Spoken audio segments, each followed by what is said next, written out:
Aleluia! Evangelho de São João, capítulo 18. Nós vamos precisar de 2 versículos para ministrarmos a palavra desta noite. O primeiro é em São João, capítulo 18. Nós iremos para o versículo 10. Quem encontrar, diga amém. Diz assim o versículo 10. Então Simão Pedro puxou a espada que trazia e feriu o servo do sumo sacerdote, cortando-lhe a orelha direita, e o nome do servo era Malco. Conferiu com a tua Bíblia? Diga amém. Então nós vamos ler novamente e vocês vão repetir, mas façam isso conforme a minha versão. Vamos lá, vamos comigo. Então Simão Pedro puxou a espada que trazia e feriu o servo do sumo sacerdote, cortando-lhe a orelha direita, e o nome do servo era Malco. Conferiu com a tua Bíblia? Aqui nós vemos, nós acabamos de ler, que quando os soldados chegaram para prender Jesus, depois que Jesus disse, sou eu, e todos caíram diante de Jesus, como foi explicado ontem no primeiro milagre, quando eles se levantam daquela queda, quase ou mais de 600 soldados caídos no chão, quando eles se levantam, agora Pedro leva uma espada e fere um homem que não era um soldado. Vocês sabem que no meio daqueles que foram prender Jesus, ontem eu falei, no meio dos soldados iam 2 que não eram soldados.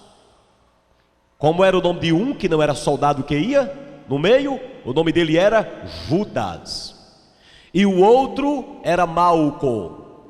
É sobre esse Malco que vamos falar hoje, no segundo milagre da paixão. Aqui esse texto não fala do milagre, fala apenas da ferida e da necessidade do milagre. Jesus estava lá no Getsêmani, os soldados chegam para prenderem Jesus, e Pedro havia dito que jamais deixaria e abandonaria Jesus por nada. E agora Pedro vai tentar provar que não abandonaria Jesus por nada realmente. Quando ele vê os soldados chegando para prenderem Jesus, ele saca da espada, puxa a espada e corta a orelha direita do sumo sacerdote. Eu quero perguntar se na tua Bíblia fala orelha direita ou orelha esquerda. Podem falar, 1, 2, 3 já. Orelha direita. Então agora aqui não mostra que Jesus curou essa orelha, mas vocês vão para Lucas 22 e vocês vão ver Jesus curando a orelha desse rapaz. Foi o segundo milagre da paixão. Lucas 22, Lucas capítulo 22, vejamos o verso 50 e 51. Na hora que você encontrar, diga orelha direita. Ah, que bom, encontraram. Vamos lá para o verso 50, que diz assim: um deles feriu o servo do sumo sacerdote e cortou-lhe a... Vocês veem que aqui não tem o nome de quem cortou a orelha? Quem fala no nome de quem cortou a orelha é João. João disse que o nome de quem cortou a orelha direita de Malco o nome dele era Pedro, ou Simão Pedro. Agora o verso 51. Mas Jesus acudiu dizendo: deixa, basta. Pare um pouquinho. Por que Jesus disse basta? Jesus queria dizer o seguinte: a queda que eles levaram já dá. Quem estava aqui ontem à noite, levante a mão. Quem estava aqui, dê glória a Deus ontem à noite. Jesus queria dizer: Pedro, tu não viste que eu acabei de dar uma queda em todos eles? Basta, já dá, basta. E assim a Bíblia Sagrada diz, finaliza o verso 51, dizendo: e tocando-lhe a orelha, o curou. Então Pedro cortou a orelha direita de Malco, e Jesus tocou naquela orelha que fora cortada e a curou. Qual foi o segundo milagre da cruz? O segundo milagre da paixão foi a cura da orelha de Malco. O que é que o Senhor tem para dizer para nós nessa noite sobre essa orelha curada? Às vezes você passa por alguns textos da Bíblia Sagrada e nem percebe, você e eu, o quanto que aquele texto ou aqueles textos nos dizem. Nós gostaríamos de, nesta noite, nos familiarizarmos mais com a pessoa de Malco. Eu faço a seguinte pergunta: quem era realmente Malco? Para você entender essa mensagem, você vai precisar entender quem era Malco. Quem era esse rapaz? Vamos dizer a primeira coisa sobre este rapaz. Quem era ele? Preste atenção, não perca nada. Atenção. Número 1.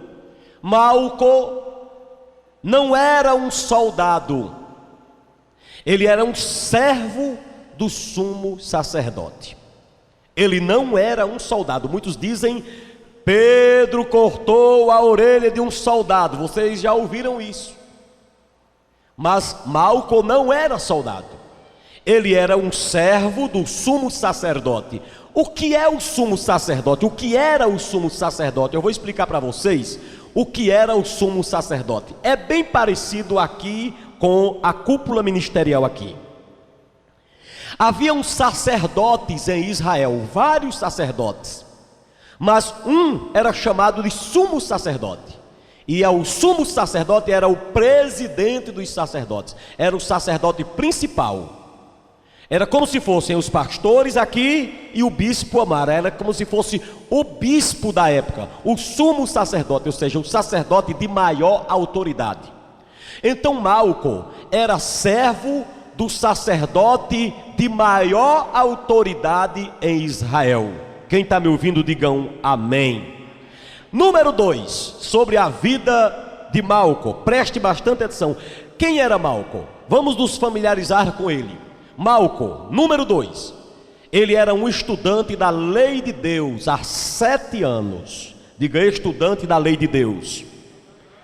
Está passando nos telões para vocês. Ele era um estudante da lei de Deus há 7 anos. Por quê? Por que que ele era estudante da lei de Deus há 7 anos? Primeiro, porque ele estudava a lei de Deus. Exatamente porque ele queria ser sacerdote. Quem queria ser sacerdote na época é quem, da mesma forma, daquele que quer ser pastor hoje, tem que estudar a palavra. Então ele estudava a palavra. Por que que ele tinha 7 anos estudando a palavra? Eu explico para você, escute bem. Para que alguém fizesse o curso de sacerdote em Israel, ele tinha que passar 8 anos estudando a palavra de Deus. Só que com 7 anos, ele ia para perto do sumo sacerdote e começava a andar com o sumo sacerdote. Então, nos 7 anos, ele saía da sala de aula propriamente dita e ia para a casa do sacerdote, servia ao sacerdote e andar com o sumo sacerdote para aprender na prática durante aquele ano final. Quem está entendendo até aqui, diga amém. Quem era Malco? Em terceiro lugar, Malco era um atiçador de fogo lá no altar. Por onde Israel passava, Israel levava os altares de Deus. E uma vez, muitos nem entendem porquê, foi escrito assim: o fogo arderá continuamente sobre o altar e não se apagará. A gente tem a ideia que era Deus que ficava tocando aquele fogo no altar o tempo todo, e não eram. Eram os sacerdotes iniciantes, aqueles que estavam especificamente sendo preparados para serem ungidos ao sacerdócio. Então eles se revezavam em turnos, de 12 em 12 horas, de 6 em 6 horas. Então eu queria ser sacerdote, eu me revezava com o pastor Cabral e o pastor Gilberto. Eu ficava 6 horas ou que fosse mais, colocando lenha naquele fogo. E quando eu saía de lá, pastor Cabral chegava e assumia. Pastor Cabral saía, pastor Gilberto assumia. E assim eu se revezando. Por isso que o fogo não se apagava no altar, porque haviam homens que ficavam jogando lenha lá. Quem entendeu, diga amém. E Malco passou 7 anos nesse torado, jogando lenha no altar. Jogando lenha no altar. Agora ele saíra para ir para a casa do sumo sacerdote. 7 anos estudando, 7 anos jogando lenha no fogo, lenha no altar. 7 anos de luta. Quem era Malco? Número 4, quem era Malco? Malco agora era servo de Caifás. Faltava apenas um aninho, para Malco se tornar sacerdote. Ele já tinha estudado 7 anos. Já tinha passado 7 anos no calor do fogo. Imagino quantas vezes ele chegou em casa quase sapecado daquele fogo, jogando lenha naquele fogo, e os sacerdotes já tinham passado pelo processo. Às vezes a gente pergunta, alguns obreiros iniciantes na obra perguntam: por que eu sofro tanto antes de ser pastor? É porque quem já é pastor já passou pelo que você está passando, e você tem que aguentar. Porque aqueles sacerdotes passavam 7 anos para poder ser sacerdotes, estudando a lei aferrenhamente e jogando lenha dentro daquele fogo. Chegava em casa todo mundo vermelho, sapecado, cheio de fumaça, mas era a lei, era o caminho para se tornar sacerdote. Agora ele era servo do sumo sacerdote. No 7º ano você saía dessa trajetória e ia lá para a casa do bispo, do sacerdote principal. E agora você estava ao lado do sacerdote. Agora a coisa já mudava. Você já comia na hora certa, já conversava mais com o sacerdote. Antes você não tinha muito contato com o sacerdote, com o sumo sacerdote, com o bispo da época, porque você ficava distante. Mas agora, depois dos 7 anos, você já está guaribado, já está balizado, melhor falando, já está preparado. Pode ir para a casa do sumo sacerdote, conversar com ele, ouvir a palavra de Deus. Que coisa maravilhosa. Agora Malco já estava pertinho da sua vitória. Quem está entendendo, diga amém. Quem era Malco neste momento aqui? Número 5. Malco já havia sido sabatinado, ou seja, as autoridades de Israel já haviam analisado Malco. Ele já havia sido aprovado pelas autoridades judaicas de que ele tinha todas as características de um futuro sacerdote. É tanto que quem estava na qualidade de Malco, quando o sacerdote saía, quem assumia, quando o sumo sacerdote saía, já era Malco quem assumia o comando. E eu quero até dizer uma coisa para a igreja: não é todo mundo que pode assumir o sumo sacerdócio, não é todo mundo que pode assumir o sacerdócio. Tem gente que pensa que é. Você acha que Deus lhe deu uma coisa, um ministério, você pensa que qualquer pessoa pode assumir por você? Não.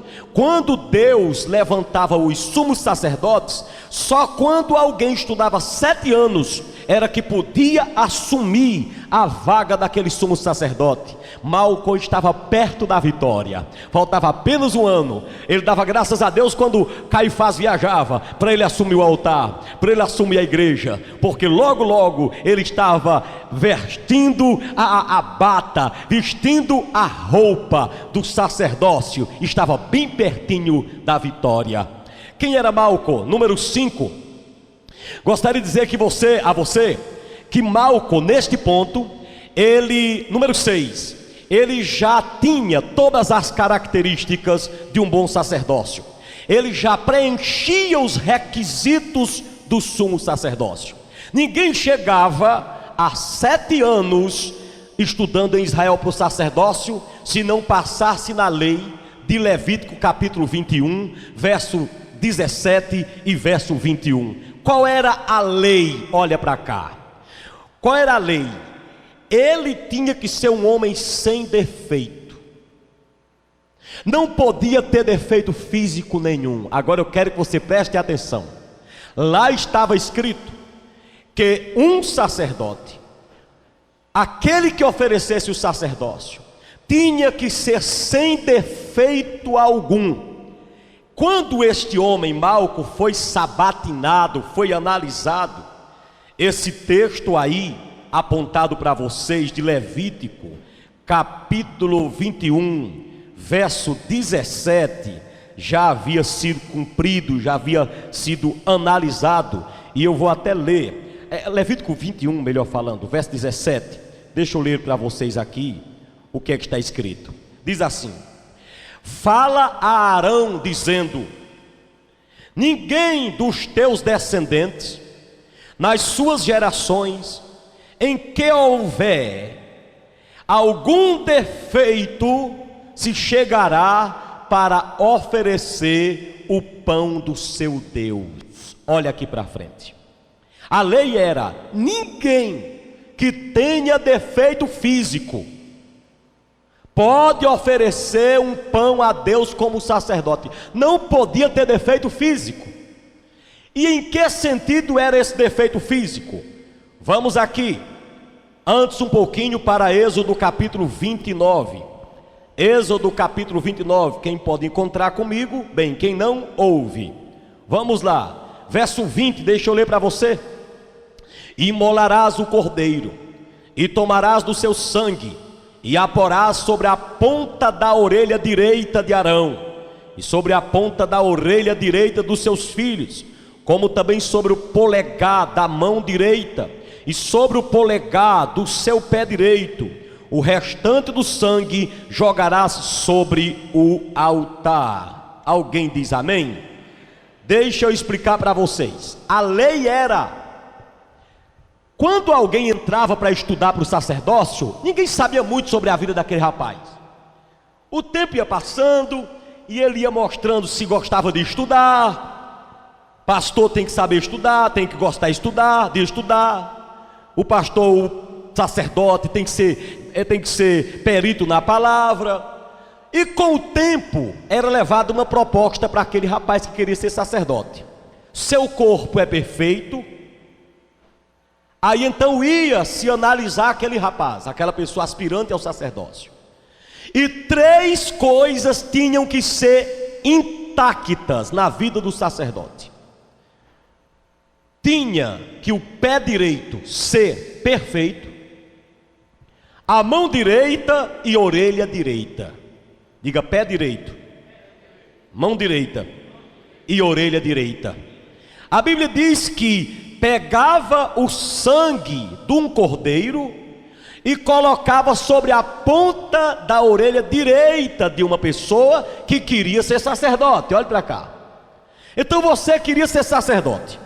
Aí então você chegava lá, depois de 8 anos de estudo, aí o sumo sacerdote chegava para você: levanta aí, pastor Flavinho, venha cá. Aí então, qual a direita? É essa aqui, né? Chegava a olhar direitinho para ungir. Ungiu o pé direito, digam pé direito, mão direita e orelha direita.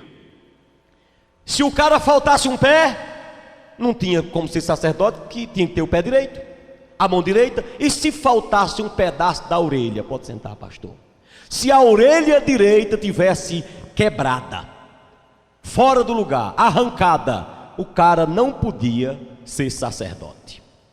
Quem está me ouvindo até aqui? Quem está me ouvindo até aqui? Você entendeu quem era Malco? Se entendeu, diga amém.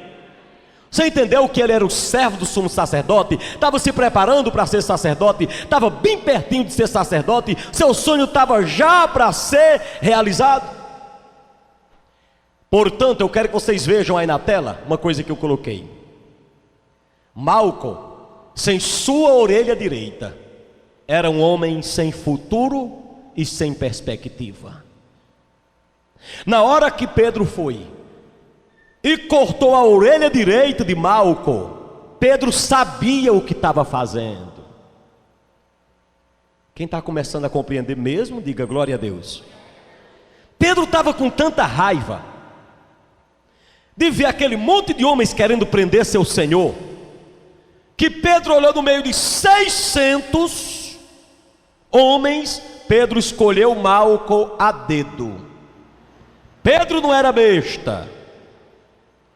Pedro podia ter pego aquela espada e enfiado ela no bucho de um dos soldados, mas Pedro disse não. Um soldado a mais, outro a menos não vale nada, mas se eu arrebentar com a orelha desse cabra que vem na frente, eu acabo com a vida dele. E ele escolheu exatamente a orelha direita, porque a esquerda não servia, só servia se fosse a direita. Pedro só conseguia fazer aquele cara da frente se desesperar se cortasse a orelha direita dele, porque se arrebentasse a orelha direita, nunca que aquele camarada chegaria ao sacerdócio. Se você entendeu, respire bem fundo e diga glória a Deus pela palavra. Agora nós vamos para o segundo ponto da mensagem desta segunda noite da Paixão de Cristo 2016. O segundo ponto é uma pergunta: por que Jesus curou a orelha direita de Malco? Por que Jesus curou? Irmãos, quem de nós faria o que Jesus fez? Como foi essa cura? Claro que Jesus deve ter pego um pedaço da orelha aqui que deve ter caído e colocado no mesmo lugar para deixar a orelha perfeita. Essa foi a cura. Por que Jesus fez isso? Eu quero te dizer que nesta noite Deus quer falar ao profundo da tua alma com esta palavra. Por que Jesus curou? Número 1, por que Jesus curou? Jesus queria ensinar que nós nunca devemos retribuir o mal com o mal. Diga amém. Por mais que alguém lhe maltrate, não tente maltratá-lo. Por mais que alguém queira arrebentar com sua vida, deixe a orelha dele no lugar, deixe a vida dele de mão. Não retribua mal com mal. Jesus quis ensinar isso. Nós nunca devemos retribuir o mal com o mal. Foi por isso que Jesus curou, para ensinar isso a mim e a você. Aquela pessoa que está te perseguindo, Jesus está dizendo: por favor, deixe aquela vida de mão, não persiga não, não corte a orelha dele não, entregue aquela causa em minhas mãos. Jesus curou a orelha de Malco para dizer que você é uma pessoa da paz, e você não deve retribuir mal com o mal. Meu pai dizia a mim uma frase: meu filho, o mal por si se destrói. Aleluia.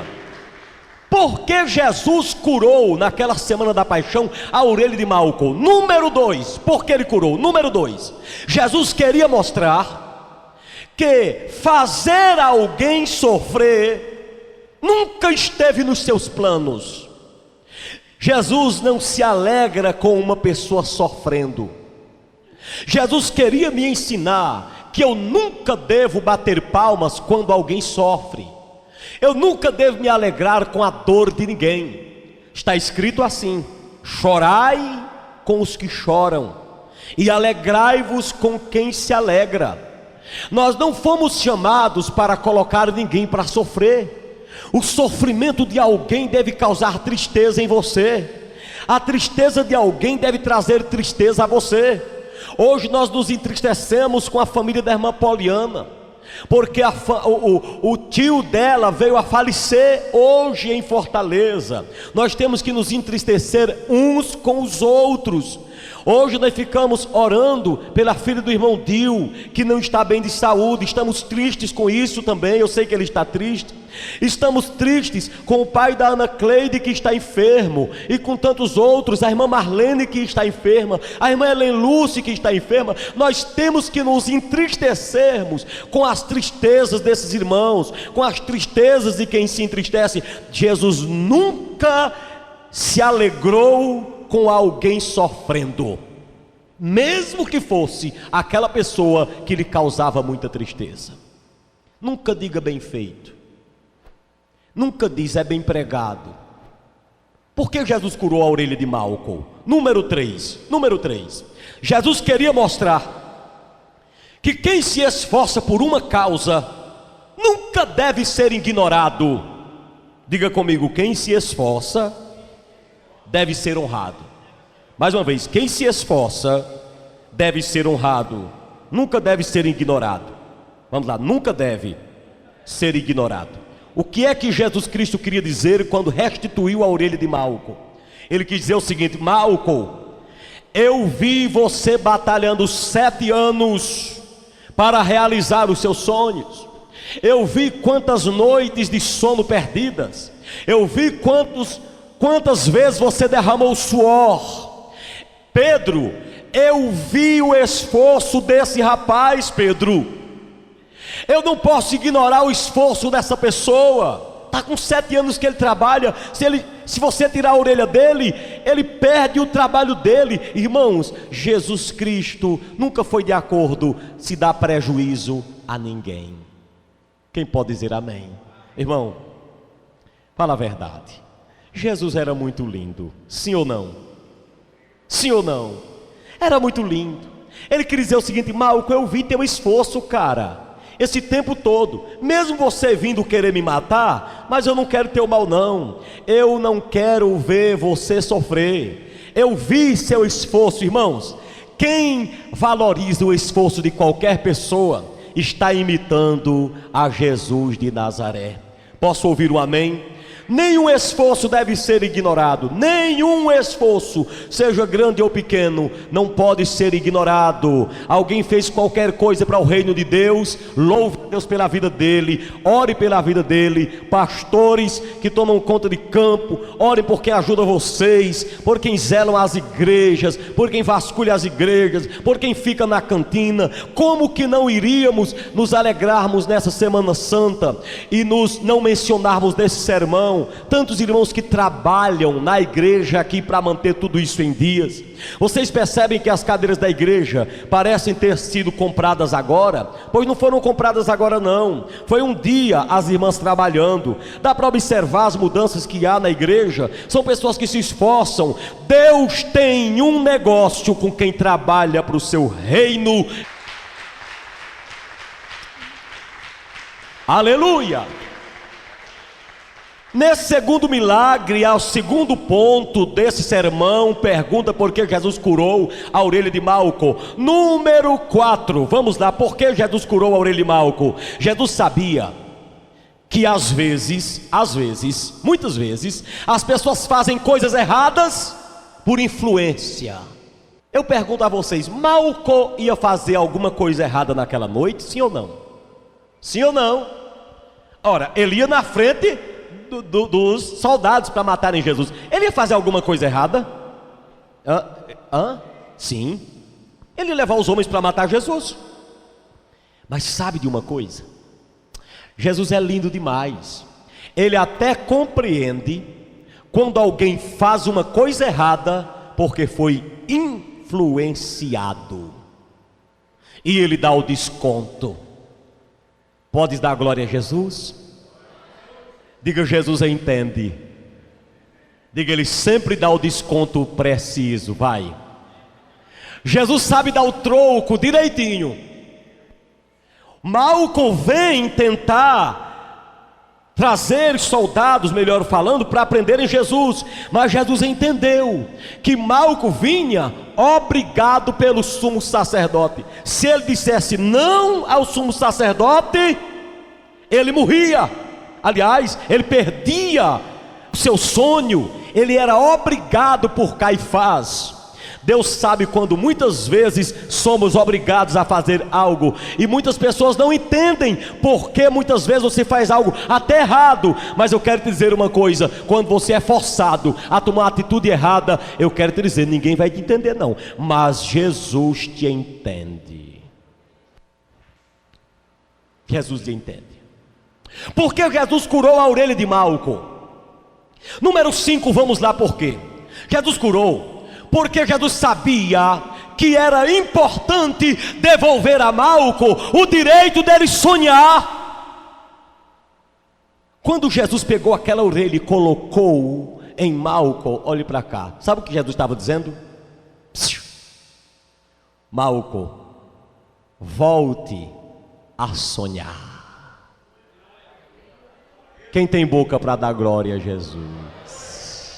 Quem tem boca para dar glória a Deus?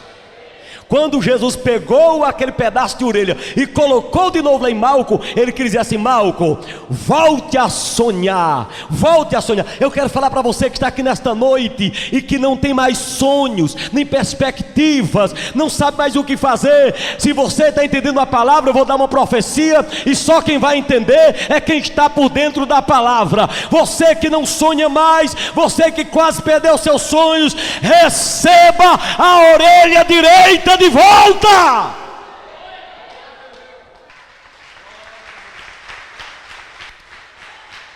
Louvado seja o nome santo de Jesus. Por que Jesus curou a orelha de Malco? Número 6, vamos lá. Jesus queria ensinar a Pedro que nós não temos direito de destruir os sonhos de ninguém. Aleluia. Diga: eu não tenho direito de ser impedimento na vida de ninguém. Irmãos, se nós não temos uma palavra para dar de apoio, nunca dê uma palavra de desânimo. Se nós não podemos ajudar com uma palavra de apoio, nunca dê uma palavra de desânimo. Quando Jesus curou a orelha de Malco, Jesus queria dizer: Pedro, você não tem o direito de destruir o sonho de Malco. Você não tem o direito de destruir o sonho de ninguém. Sabe essa pessoa que está perto de você? Essa pessoa tem sonhos. Olhe para ela e diga: eu não tenho o direito de destruir teus sonhos. Diga lá. Agora volta a olhar e diga: eu profetizo que os teus sonhos serão realizados. Agora levante a mão direita e diga: eu recebo nesta noite a restauração da minha orelha. Se você crê no que eu falei, número 1, dê um glória a Deus. Número 2, dê glória a Jesus. Número 3, dê glória ao Espírito Santo. Número 4, aplauda a Santíssima Trindade agora. Porque Jesus curou a orelha de Malco. Número 7, para terminarmos esta parte e já partimos para o final da mensagem. Número 7, Jesus queria mostrar que os destruidores de sonho podem estar no meio dos seus discípulos. Isso é muito sério. Quando eu estava meditando nisso, eu disse: Senhor, a gente é tentado imaginar que os destruidores dos sonhos são filhos do capeta, filhos de Satanás. Mas os piores destruidores de sonhos estão entre os discípulos. As pessoas que mais te desanimaram até hoje estão lá adorando Satanás ou adorando Cristo? Você sabe que são pessoas que adoram Cristo. Os que mais destroem seus sonhos, que dão uma palavra maldita, que perseguem você, diga se não é assim também. Jesus Cristo quis ensinar para a igreja, assim como Pedro fazia parte do colégio apostólico, e foi ele quem mirou mesmo na orelha direita, e foi proposital. Irmãos, o pecado é meu se eu estiver errado, então diga: foi proposital. Diga: Pedro mirou mesmo na... Aí é com você. Foi proposital. Pedro... Tem gente que pensa assim: ele queria botar no meio da cabeça. Irmão, eu não sei. Eu não sei bem qual é melhor. Se é um soldado, se é Malco morto ou Malco sem orelha. Não sei se vocês concordam comigo que existe vida que é pior do que morrer. Existem situações que é melhor a pessoa estar morta do que viva. Então Malco sem orelha era melhor morrer. Então Pedro quis deixar Malco sofrendo para o resto da vida. Então Malco recebeu a sua orelha decepada naquele dia por Pedro, que fez intencionalmente. Então quero te dizer que os teus destruidores de sonhos, os que destroem a nossa alegria, muitas vezes não estão no mundo, não estão lá nas trevas adorando Satanás. Às vezes estão numa dessas cadeiras em horário de culto. Aprenda isso nessa semana da paixão. O Senhor Jesus quer que você esteja aqui amadurecendo. A igreja não é o céu ainda. A igreja tem pessoas como Pedro, pessoas com as emoções à flor da pele, pessoas que às vezes se levantam para destruir sua alegria, o resto de alegria que você tinha ou tem. Como às vezes os destruidores de sonhos estão dentro da igreja. Eu quero dizer que muitas vezes eu também posso ser tentado a ser um cortador de orelha, um destruidor de sonhos. Essa pessoa que está perto de você aí, não diga nada para ela. Talvez essa que está pertinho não, mas essa que está várias pessoas atrás ou na frente, esteja sendo seu cortador de sua orelha. Talvez você olhe aqui nesta noite no meio da igreja e olhe para alguém e você diga: ah, aquele dali tentou cortar a minha orelha direita, até já cortou. E não precisa olhar para ele nem mirar muito, só olha aqui para frente e se prepara que se alguém cortou a tua orelha, Jesus vai colocar essa orelha no lugar hoje. Oh, louvado seja o nome santo do Senhor. Mas a pergunta para você também é: será se você não tem cortado a orelha de ninguém? Será se você alguma vez não tem cortado a orelha de ninguém? Quando é, aí eu termino essa mensagem no terceiro ponto, quando é que às vezes nós somos cortadores de sonhos? Como é que isso acontece? Quando é que eu me torno um cortador de sonhos e de orelhas direitas de alguém? Sabe quando é? Quando eu acho que é nem Pedro. Quando nós entramos no achismo, quando nós vamos para o achismo, Pedro achou que podia livrar Jesus. Quando nós entramos na achologia, eu acho que eu posso defender Jesus, eu acho que eu posso isso, eu acho que posso. Irmãos, o achismo pode ser uma artimanha de Satanás na sua vida. Pare de agir na sua achologia. Haja quando você tiver certeza.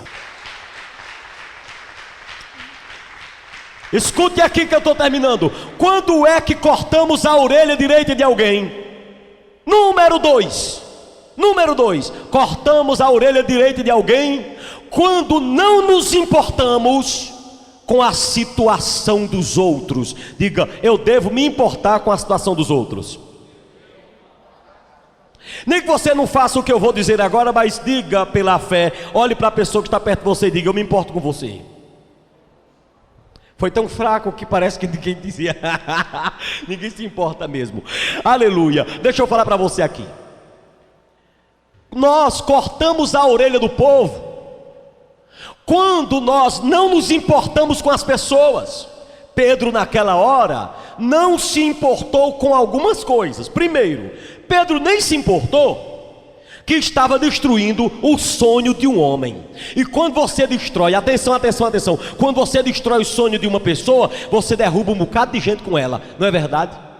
Quando você destrói o sonho, digamos que você destruísse o sonho do Bispo Mário de ser pastor, você destruísse meu sonho de ser um pregador do Evangelho, você ia prejudicar tanta gente. Deus nessa noite tem um negócio contigo. Deus nessa noite tem um negócio contigo. Se você olhar, destrói meus sonhos, corta minha orelha. Eu sei que Deus continua fazendo sua obra, independentemente de mim. Mas se você cortar meus sonhos, quanta coisa você destrói. Se eu cortar seu sonho, quantas coisas eu destruo? Não seja um cortador de orelhas. Se importe com a vida de Malco. Posso ouvir um amém? Agora escute, Pedro também não se importou contigo. Sabia que naquela hora Pedro estava fazendo um mal terrível a ti, quando cortou a orelha de Malco? Porque quando ele cortou a orelha de Malco, ele estava dizendo assim: se eu puder eu mato todo mundo aqui e impeço de Jesus ser levado preso. Se Jesus não é levado preso, ele não tinha morrido. Se ele não tivesse morrido, não tinha ressuscitado. Se ele não ressuscita, não tinha subido ao céu. Se ele não sobe para o céu, não envia seu Espírito. Se ele não envia seu Espírito, você não se converteria. Se você não se converte, você ia para o inferno. Eu quero dizer para você que Pedro não se importou com você. Sabe como é que a gente se importa com a vida dos outros muitas vezes? Para ver quem está vestido bem, quem está vestido mal. Nos importamos para saber que batom aquela mulher está usando, se ele repetiu a roupa no mesmo dia, a de ontem ele veio hoje. Nós nos importamos com essas coisas. Mas nos importarmos com o sofrimento dos outros, com a situação dos outros, ninguém se importa. Nós não podemos ser destruidores de sonhos, nem cortadores de orelhas. Quando é que a gente se torna cortador de orelhas? Número 3. Vamos lá, número 3. Quando nós não pregamos a verdade. Pedro, ele deveria importar-se com uma coisa. Paulo disse: como crerão se não há quem pregue? E como crerão naquele de quem nada ouviram? A orelha cortada significa um ataque nas pessoas para que elas não ouçam o evangelho de Cristo. Nesta semana da paixão, o meu desafio para você que está aqui é que você pense nos ouvidos das pessoas. Os ouvidos das pessoas estão cansadas de ouvir mensalão, mensalinho, lava-jato, impeachment, greve, inflação alta. O mundo está ouvindo essas asneiras todos os dias. O mundo precisa ouvir o evangelho da graça, o evangelho da salvação. Nesta noite eu quero dizer para você que está aqui neste lugar: se aqui existe algum Malco com a orelha destruída, com a orelha decapitada, o mestre dos mestres nesta noite está te devolvendo o direito de sonhar. Eu não sei se seu sonho era uma casa, eu não sei se seu sonho era um casamento, eu não sei se seu sonho era um ministério, não sei se seu sonho era a sua saúde, eu não sei se seu sonho era a restauração de sua família, ou a restauração do seu casamento, a restauração da sua saúde psicológica. Eu quero dizer, muitos chegaram aqui nesta noite para baixo, muitos chegaram aqui nesta noite, nesse lugar, sem saber mais do que fazer, como Malco, com a orelha direita decapitada, seus sonhos caídos ao chão, sem você saber mais o que fazer. Você veio atrás do mestre dos mestres. Ele não vai apenas cortar, pegar essa orelha cortada e deixar ali sem sair sangue. Ele vai colocar a orelha no lugar. Ele vai colocar a orelha no lugar, e você vai voltar a sonhar com a sua casa, com a sua vida no altar, com aquilo que você precisa. Recebe a orelha direita nesta noite para a glória de Deus. Recebe a orelha direita. Volte a sonhar.